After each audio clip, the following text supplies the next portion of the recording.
Howdy, my name's Daryl Hutchinson and I'm a mountain man. I'm going to tell you a little bit about what a mountain man's life was like. But first, let's talk about the two guys who started this whole thing. Well, it goes all the way back to 1803 when the United States purchased, not quite legally, but they purchased from the French 800,000 square miles of land. The Louisiana Territory is what it was known as. Now, why'd they sell so much? Well, they sold it because, well, Napoleon, the guy who was in charge of France at the time, was trying to take over the world, and that's kind of an expensive business. So he took that money from the United States to keep fighting his war, and he gave the Louisiana Territory, which not many people really knew a whole lot about, and he said, you guys can have this. It'd be the equivalent of buying a used car that nobody knew what was going on with the car, and you got it real cheap, but you don't know if you got a good deal. Anyhow, Napoleon sells it to President Jefferson for $15 million, making it the best land deal in the history of the world. 3.5 cents an acre is about the price of what it cost. But nobody knows what's out there. So Jefferson sent Lewis and Clark out there with 30 guys, so they had about 32 total in the expedition, and they all went west to go take a look and see what kind of plants and animals were out there, make friends with any native tribes that were out there, and the big one was they wanted to make sure they could find an all-water route to the Pacific Ocean so they could trade with China and India, just like Christopher Columbus was trying to do. Well, anyhow, these men, Lewis and Clark and their friends, they all went west, and when they went west, they went with keel boats, and they had all these, weapons with them, and they were ready to go. It was a military expedition, but it was really a scientific one, too. It was also a peacekeeping one. They knew that these tribes would be very important to keeping peace while people went out west to populate this land and to make money off of it. So Lewis and Clark's, one of their chief missions was to try and make friends with the natives. And they did for the most part. Now there's lots of stories I could tell you about Lewis and Clark, but for right now, I'm just going to tell you about one.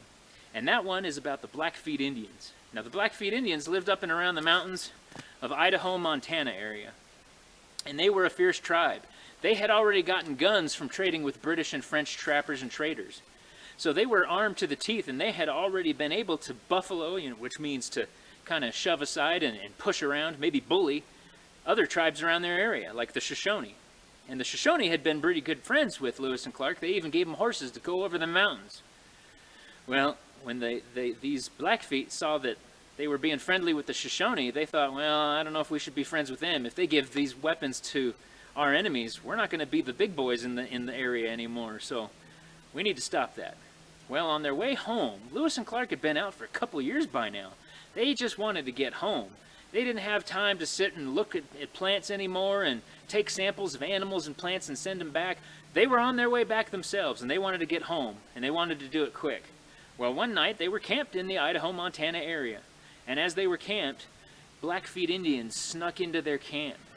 And what they did is, they came in at night when everyone was asleep. There was supposed to be somebody on guard watching, but he fell asleep too, because, quite frankly, everyone was just tuckered out.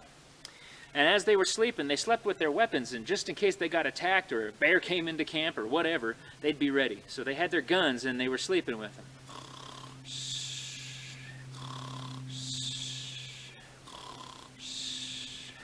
And a Blackfoot Indian tried to sneak the weapon out of the arms of the fellow that he was up next to. And he just about got the gun out from under his arm when he woke up, and he said, "Let go of my gun, damn you!" And he grabbed back the gun, and they're struggling with it. And another fellow woke up, and he says, "What's going on?" And he fired his gun. Killed that Blackfeet Indian dead. Uh-oh. The rest of the Blackfeet that were there, they run off, and they probably told their friends what happened. But let me ask you this. Lewis and Clark, what are you going to do? You're supposed to make friends with the Indians, and they just done shot one. Well, they could have gone back to find this tribe and try to make friends with them and explain, using hand signals, because they couldn't speak the same language. But they had learned this Indian sign language, this Plains language and Rocky Mountain sign language, that if you use these certain signs, you could communicate with one another. They were going to try and do that, but really, honestly, the men just wanted to go home. They just didn't want to waste any more time. They figured this guy was a thief. He deserved what he got because he got shot. So they went on home without telling anyone or asking for, giving any kind of trade or something to say, hey, we're sorry. Well, anyhow, the Blackfeet had swore that if they ever saw these white men with these hats, If they ever saw these boys again, they were going to kill them. They weren't going to be trying friendly, they weren't going to steal guns, they were just going to kill them. Now, why am I telling you this? Because our next story is about two fellas from the Lewis and Clark expedition who go back out into that western area. And we'll talk about that in just a bit.